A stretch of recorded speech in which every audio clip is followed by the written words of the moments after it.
by phantom vault.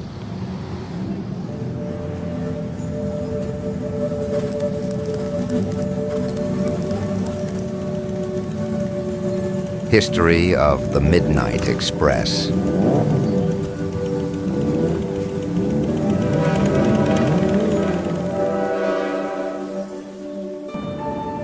It was a cold autumn night in 1986 when Daniel, a young journalist, boarded a late-night train from a small town in Eastern Europe to Bucharest. He was chasing a story about a mysterious disappearance that had rattled the local communities. Multiple passengers had gone missing while traveling by train, their whereabouts never discovered. The train station staff had brushed it off as coincidence, but Daniel's sources hinted at something far more sinister. The train, a weathered old beast, seemed to sigh as it pulled into the station. The carriages were dimly lit, and a sense of abandonment clung to it like an old memory. Despite the rumors, Daniel was eager to uncover the truth. His instincts told him that this train ride would be key to cracking the case wide open. He boarded the train just after midnight. Inside, the carriage was nearly empty, save for a few passengers scattered in their seats, staring out the windows or dozing off. Daniel found his seat near the back, settling in as the train shuddered and slowly rolled out of the station. The gentle rhythm of the train on the tracks was almost calming, but something felt off. The windows, despite the cold outside, were fogged up, and Daniel noticed an unnatural chill creeping through the carriage. He brushed it off, focusing on his notes, but after only a few minutes the train's lights flickered. A strange, almost imperceptible static filled the air, like a faint whisper carried on the wind. Suddenly the lights blinked out, leaving him in complete darkness. What the hell? Daniel muttered, looking around, but no one else seemed alarmed. The passenger sat motionless, unfazed by the sudden blackness. His eyes adjusted just enough to make out shapes, and then, unexpectedly, he heard something. A low, guttural laugh from the seat behind him. Turning slowly, his breath hitched as he saw a figure standing in the aisle. It was the woman in the red dress, her face obscured by shadow. "You're not supposed to be here, Daniel," she whispered, her voice like ice sliding down his spine.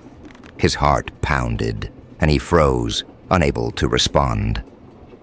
The lights flickered back on, and she was gone, her seat now empty. Panic set in. This wasn't a trick of the mind, it was real. He stood up quickly and walked to the conductor's car, hoping to find answers. As he passed through each carriage, he noticed something bizarre. The passengers' faces were different. They weren't the same people he had seen when he first boarded. A man who had been reading a newspaper now had hollowed-out eyes, his skin pale as death. A child, who had been coloring, was now sitting lifelessly, her head slumped at an unnatural angle. It was as if they had all changed. He felt his pulse quicken. What's happening here? He whispered to himself. Suddenly a voice echoed from behind him. "You can't leave." He spun around to see an old man sitting in the corner, his eyes wide with fear. Yet he didn't move. The old man's voice cracked as he spoke. "This train, it doesn't take you where you want to go. It takes you where you're needed, where you're meant to disappear." Daniel's stomach twisted. What are you talking about? He demanded, his voice rising. But before the man could respond, the train jerked violently, nearly throwing him off balance. The lights went out again, but this time they didn't return. The only illumination came from an eerie blue glow outside the windows. Daniel glanced out and saw the impossible. A thick, swirling fog had enveloped the train. But it wasn't normal fog. It pulsed, like it was alive, and within it, faint figures moved, shadowy, indistinct, but unmistakably human. Get off the train, Daniel, The old man whispered urgently. before it's too late. Before Daniel could respond, a deafening screech filled the air.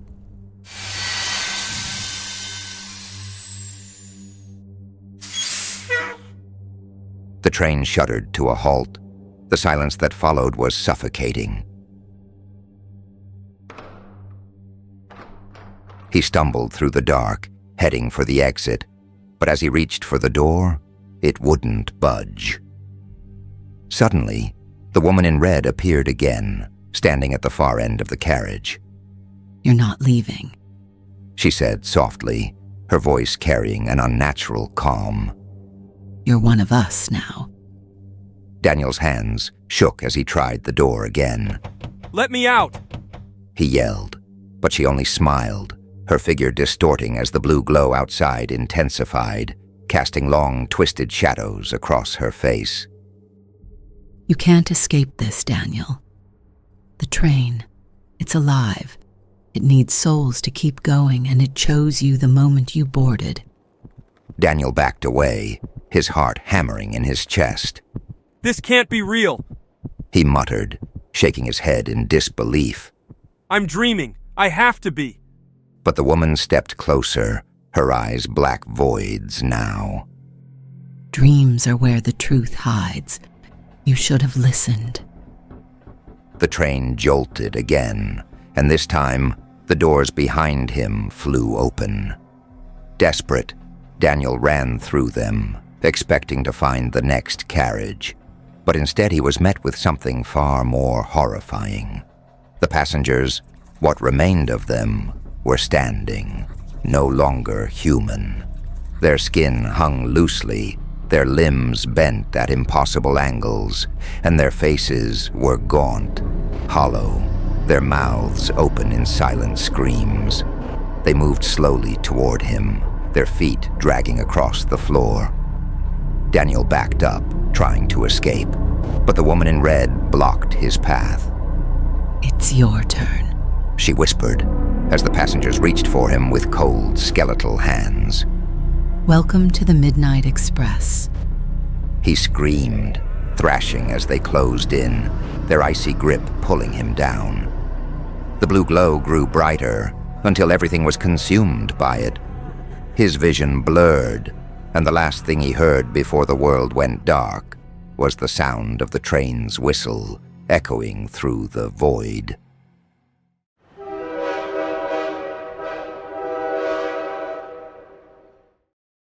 The next morning, the train pulled into the Bucharest station as usual.